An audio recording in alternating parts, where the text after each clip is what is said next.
జాతి సౌర పరాక్రమాలను, తెలుగు జాతి గొప్పదనాన్ని, మా తెలుగు తల్లికి మల్లెపూ దండ పాటలో తెలియజేసిన గొప్ప సాహితీవేత్త శంకరంపాడి సుందరాచార్యులని రాయలసీమ రంగస్థలి చైర్మన్ గుండాలు గోపీనాథ్ రెడ్డి అన్నారు.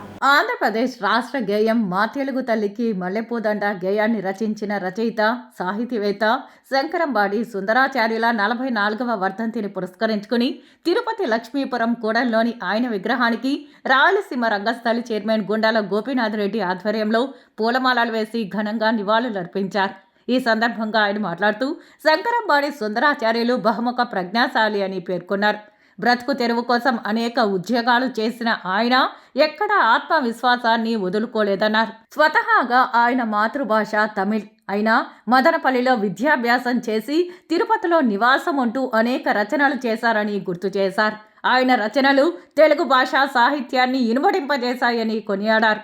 ఈ కార్యక్రమంలో రంగస్థలి చైర్మన్ గుండాల గోపీనాథ్ రెడ్డి, కార్యదర్శి కెఎన్ రాజా, సభ్యులు తొండమనాటి సుబ్రహ్మణ్యం రెడ్డి, పొన్నాల జేజిరెడ్డి, కన్నప్పగారి కేశవులరెడ్డి, ప్రముఖ మిమిక్రీ ఆర్టిస్ట్ శాంబోల్ హరినాథ్, తిరుపాలాచారి, ధనంజయ్ రెడ్డి, విద్వాన్ కస్బా పద్మనాభం, పురోహితుడు సురేష్ స్వామి తదితరులు పాల్గొన్నారు. కవి శంకరంపాడి సుందరాచార్యులు గారి వర్ధంతి సందర్భంగా రాయలసీమ రంగస్థలి ఆధ్వర్యంలో ఆయన కాంస్య విగ్రహానికి పుష్పాలంకరణ చేసి ఘన నివాళి అర్పించాము.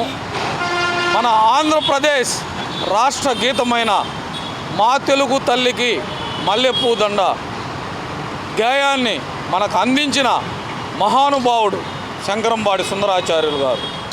ఆయన మన తిరుపతి వాసి కావడం మనకెంతో గర్వకారణం. ఆయన తిరుపతి, తిరుచానూరులోనే ఎక్కువ నివాసం ఉన్నారు. మన వెంకటేశ్వర యూనివర్సిటీలోనే చదువుకున్నారు.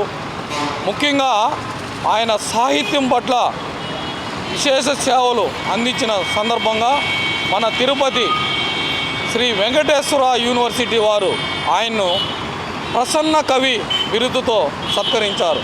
అలాంటి మహానుభావుడు శంకరంపాడి సుందరాచార్యులు గారు. ఆయన వర్ధంతిని ఈరోజు జరుపుకుంటున్నాము. ముఖ్యంగా ఆయన సాహిత్యం పట్ల మన ఆంధ్రప్రదేశ్ గవర్నమెంటు గుర్తించి తిరుపతిలో ఇక్కడ లక్ష్మీపురం సర్కిల్లో విగ్రహాన్ని ఏర్పాటు చేశారు.